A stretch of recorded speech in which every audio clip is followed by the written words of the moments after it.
Welcome to There Is a Method to the Madness. My name is Rob Maxwell, and I'm an exercise physiologist and personal trainer. I am the owner of Maxwell's fitness programs, and I've been in business since 1994. The purpose of this podcast is to get to the real deal of what really works, and most importantly, why things work. Hence the name, There Is a Method to the Madness. Before I get to today's show, I want to thank Jonathan and Lynn Gilden of the Gilden Group at Realty Pros. They are committed to providing the highest level of customer service in home sales. Why don't you give them a shout and figure out what your home is worth? 386-451-2412. Let's talk a little bit about motivation today. I think motivation is a very critical thing. It's very important. And I'm going to explain it from many different angles today, hopefully. Let me start with a little story. I can remember when I was in probably my senior year of college. I was majoring in psychology, and I pretty much knew I was going to go more into the performance side of psychology, or at least I thought I wanted to. That's before I got my master's degree in exercise physiology. I wanted to get in the sport psychology, and I was leaning towards it. I always wanted to be more in the physical realm of things. But anyway, I took a class called motivation because it was more in the tract of performance or sport psychology, which was my greatest interest. And it was a great class. I remember it was a night class. That's neither here nor there, but I just remember the class very well. And Dr. Fisher was my instructor, and he was really good. I really liked him. I had him for other classes, and I always tried to take him when I could because he taught also along the realms of the motivational or performance psychology. And the class literally was just called motivation. It was an elective for my psych degree.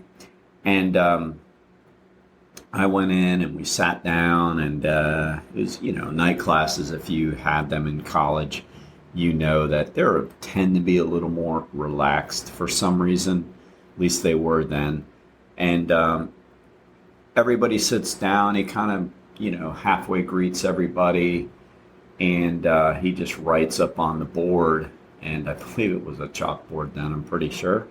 And he writes, "You can't motivate anybody." And this was human motivation was the name of the class.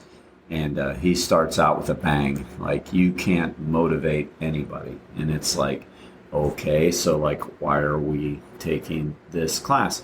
And he obviously, it was a good class starter, good conversation starter. And you can't. I mean, the bottom line is we learn all about motivation, and then you learn that you can't motivate somebody else. You can't motivate them to become more physically fit. They have to motivate themselves. You can assist. You can't motivate somebody to go to a doctor. You can't motivate somebody to do anything. It has to come from within.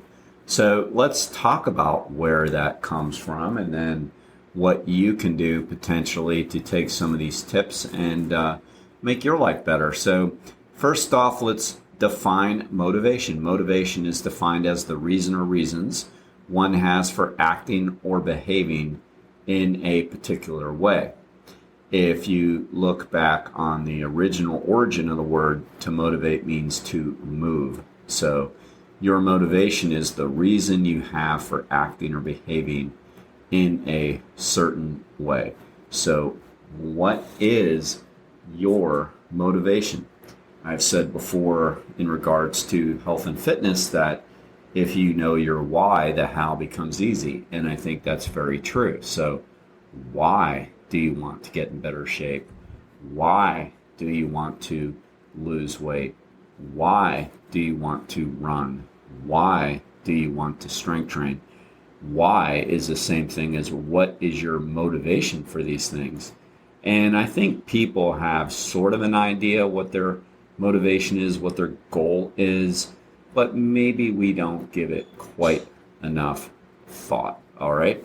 So now I want to talk about different types of motivation. We have intrinsic and extrinsic motivation. Now, rarely are people all or none. Like, rarely is it black and white. Rarely are you all intrinsic in your motivation in everything, and rare is it that you would be all extrinsic in your motivation in everything. Is there a better or a worse or a good and a bad? There's probably not a good or a bad, but there is a better or a worse. It typically is better to be more intrinsically motivated, and I will talk about why here as I close this up, but it's not like being extrinsically motivated is all bad. There are pros and cons. So let's first start with the one that's maybe not the best. Let's talk about extrinsic motivation. What is it defined as? How does it show itself? And what are the pros and cons of extrinsic motivation? So extrinsic motivation is defined as engaging in an activity to obtain a separate outcome, for example, a reward or to avoid punishment, rather than for the inherent enjoyment of the activity itself. So you are looking for something when you're extrinsically motivated. You're looking for either a reward like money, like a trophy, like praise, like a pat on the back, MVP award, accolades from your boss.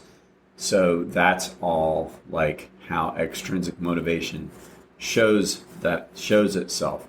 It also is defined as trying to avoid punishment. So that could be you don't want to not get your bonus. You want to make sure that you're not cut from the team. You want to make sure that you get playing time if you're on a team. You want to make sure that you don't, for example, say have to pay a speeding ticket, right? Because you're trying to avoid punishment. So like you don't speed, not because you feel like it's dangerous yourself. That would be more extrinsically motivated. You don't speed because you're trying to avoid a ticket, right? So extrinsically motivated, you're either trying to get a prize, you're trying to get a reward, you're trying to get something positive, or you're trying to avoid the negative. That would be extrinsic motivation. So where is it good?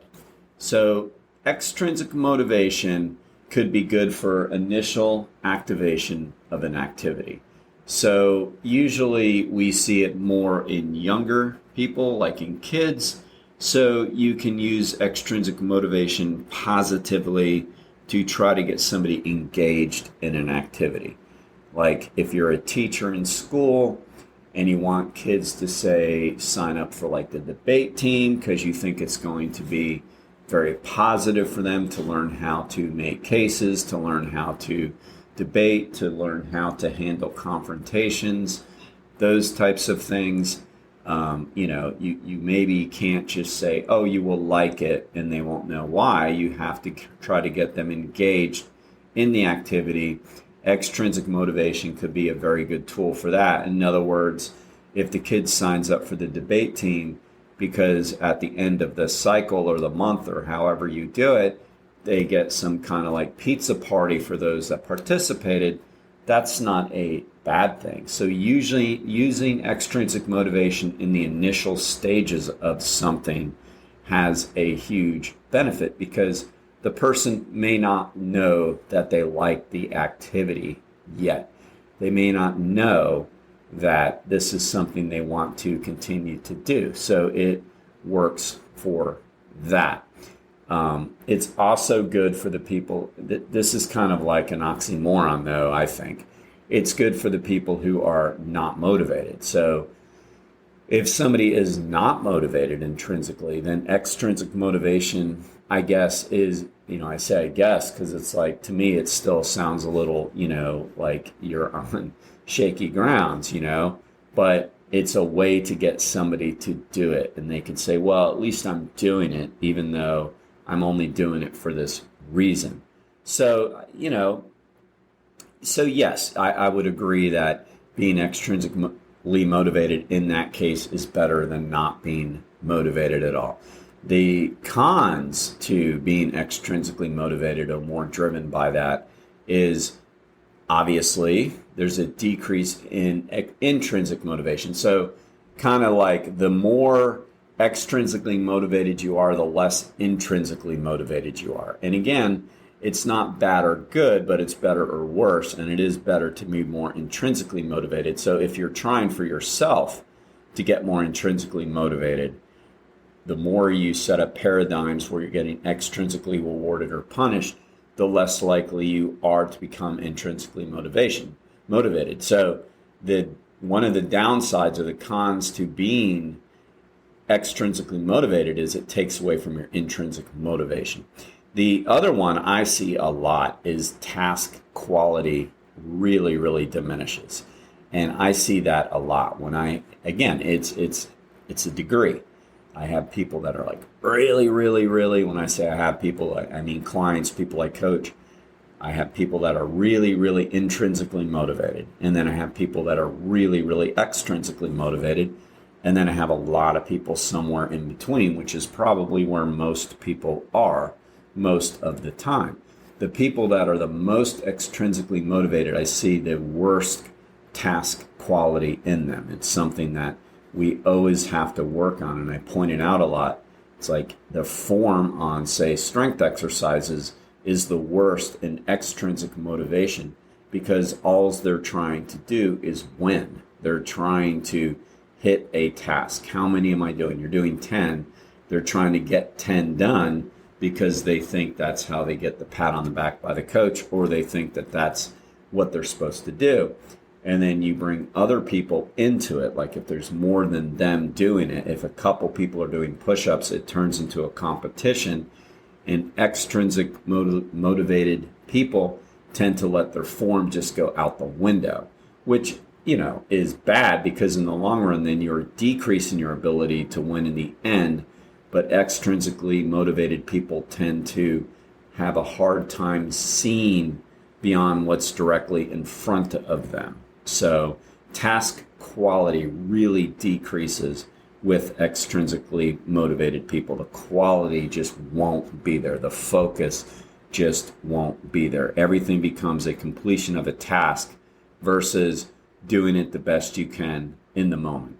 All right, so that's the pros and cons of intrinsic or extrinsically motivated people. Now let's get into where I would love to see people get more to. And again, it's not a black or white thing, more of a degree of more intrinsic motivation. I think we do need some extrinsic motivation, right? I mean, I need to get paid. I need to get paid for doing my work that I do. You need to get paid for doing the work that you do. So there is always a sense of that it's not like, oh, none of it matters. It does matter. It's just to what degree. I mean, I've always personally, this is just totally not studied, not statistic. This is just my opinion on many things, is I like the 80% rule in things all the time. Like with diet, like be 80% really, really clean on your diet 80% of the time. So that's an example. Well, I would say the same thing with motivation. I would like to see people get extrinsically motivated only 20% and intrinsically motivated 80%. So if we can get more in that direction, I think that would be ideal. And then we can take steps to do that, which again, I will close up when we are done today, trying to give you some steps on how to do that. All right. So intrinsic motivation is the drive to engage in activities because they are inherently enjoyable or satisfying, rather than seeking any form of external rewards or punishment. So it is doing something for the sake of doing it itself because you enjoy it and it is satisfying to you. For example, I feel like I'm pretty intrinsically motivated in many things. I do like to run. I like to run because I like to run. I don't always love to start to run, but I like to run. Once I get into it, once I'm warmed up, I'm doing it for the sake of it, for the labored breathing, for the focus on basically the footsteps in my breathing. It's a meditative. Stay with us. We'll be right back. Are you ready to unlock your full potential? I want to introduce you to the Fit, Healthy, and Happy podcast, a powerful resource to transform your life today. With expert interviews, practical tips, and inspiring stories, this podcast is your roadmap to lasting wellness. Here's what a listener has to say. I used to struggle with my health, but this podcast changed everything. It's like having a personal trainer, nutritionist, and life coach totally for free. With over 2,000 five-star reviews, we're a podcast you can trust. The Fit, Healthy, and Happy podcast, available now wherever you get your podcasts. Thing for me, it gives me better health and fitness. It makes me feel better when I'm done. I'm at my worst when I turn it into an extrinsic thing and I'm worried about, say, a 5K time, or I'm worried about beating somebody in a 5K. Do I think these things sometimes? Yes. Like I said, my goal is 80%, and sometimes I can get more than 80% or less than 80%, and then end up being too extrinsically motivated, and I pay the price for it because it becomes less enjoyable. So I like to run for the sake of running. Strength training, just the same thing. I love it. Of course, I want some extrinsic motivation on that. I want to see the weights go up. That's not really even extrinsic actually. But, again, it doesn't have to be perfectly all intrinsic, but I just like to strength train for the sake of strength training. I like to do it mostly by myself. I like to feel the burn. I like to feel the pump. I like to meditate as I'm doing it. For example, focusing on the form. I just like to do it. It is a good activity for me. So, like for me, it fits the perfect definition of doing something for the inherent nature of enjoyment. I do enjoy strength training. I enjoy running. I'm intrinsically motivated to do these podcasts. I like doing these podcasts. I like doing the emails. There's a sense of satisfaction when I complete writing an email or a portion of a book or whatever, and it's done and it's edited and I look at it. Like, there's a sense of that. Like, do I have to get paid for it? I mean, no, and I often don't. I like to do it for the sake of doing it. That is intrinsically motivated, all right? So now let's look at the pros and the cons of it. So the pros of intrinsically motivated people is basically it just increases your engagement in something. You are more engaged. You are doing it for the sake of doing it. You can see it in somebody's face when they're more intrinsic. Like, you can see a better focus in their eyes. You can see a better focus in their facial expression. They are more engaged in the activity. They seem to be following the flow of what is really going on. They are definitely less distracted. People who are more extrinsically motivated are more distracted. People who are more intrinsically motivated are more focused. The other pros are the quality of the task. When you're doing something for the sake of doing it, you put your heart into it. You do it right. If you're doing laundry because you like to do laundry, a task I don't like to do, but you're going to do it with more quality. You're going to make sure that you put the spray and wash on certain things before you put it in. I mean, that's just a silly example, but it doesn't have to all be about working out and big things. We can be intrinsically motivated in tasks that we're doing because we just enjoy doing them and they're the right things to do. We stay focused and we improve our quality of task. When we're extrinsically motivated, we are distracted and the quality goes down. Now, the only real con to intrinsic motivation for us people that measure it is it's harder to measure. How do you know? How do you know? Like, how do you go, oh man, I'm intrinsically motivated? It's like, well, how do you know that? Do you like it? Well, yeah, I like the activity, but I also like the pats on the back. It's like, oh. I mean, so it's hard. It's just harder to measure. It's harder to help students or people that are trying to learn how to get there. It's harder to help them know. So it's just more subjective. It's harder to get people to really feel it, all right? So there's really not much we can do about that. It's just understanding that the con is you may not know when you're there. You're getting a good idea that you know you are getting closer to it, though. Genetics-wise, it appears that most of being extrinsic or intrinsically motivated is learned. So most of what we know about this is a learned phenomenon. There is some sort of genetic link to being more intrinsically motivated. There are some personality traits. People that tend to be more extroverted, people that tend to be more adventurous, tend to be more intrinsically motivated because they like to do things for the sake of doing it. So that's kind of genetics. Like your personality trait is definitely more genetically inherited. And then there's also some science on the dopamine system. So people that tend to be more intrinsically motivated have maybe a slightly healthier dopamine system. So they get more rewarded with dopamine naturally by doing good acts or doing things that they know they should do without needing the extrinsic motivated system of a pat on the back or money or a trophy. So there does appear to be some genetic predisposition towards intrinsic motivation, but ultimately the social science says that both can be learned. So how do we learn how to do it? I mean, I'm going to sum it up really simple. The first thing is you have to understand the importance of it. You have to understand that extrinsic motivation is only going to carry you so far. It's good to get into an activity, but if it continues to stay your motivation, you're probably going to drop out of the activity. You're probably not going to get much better because you're always consciously measuring yourself against other things or things you can't control. And you're probably not going to do a very good job at the things that you do. So the first step is you have to just acknowledge that it is a potential problem. The second thing is you have to pull yourself out of activities where extrinsic motivation is the only reward. You have to go, well, you know what? This is just going to reinforce my bad behavior on this. Like if you go to races because you only want to beat people, you might have to say, well, you know what? I shouldn't do that because I really know that this is only going to carry me so far. So I need to do more isolation stuff. I need to learn how to reward myself on that. And then the third step would be simply to give yourself, don't try to get it from other people.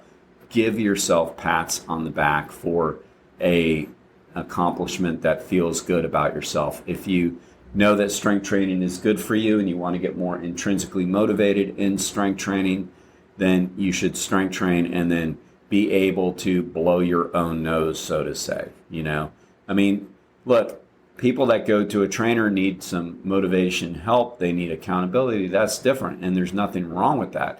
We just also need to get to the point where we know what we're doing feels good for ourselves and we know how to say, okay, so I didn't hit the 8 reps my trainer told me to hit, but at the same time, I know I did my best. And you can give yourself a pat on the back for that because you know that you gave your best. So that is the final step, is understanding that how do you learn to do things and then give yourself that kind of reward and or punishment. In other words, have some self-discipline to say, I could have done a better job with that.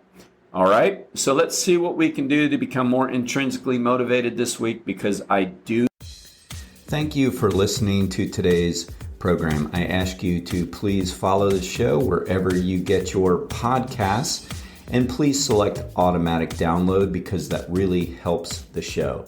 Now I want to thank Overhead Door of Daytona Beach, the area's premier garage door company. They have the best product. They have the best service. I personally vouch for Jeff and Zach Hawk, the owners.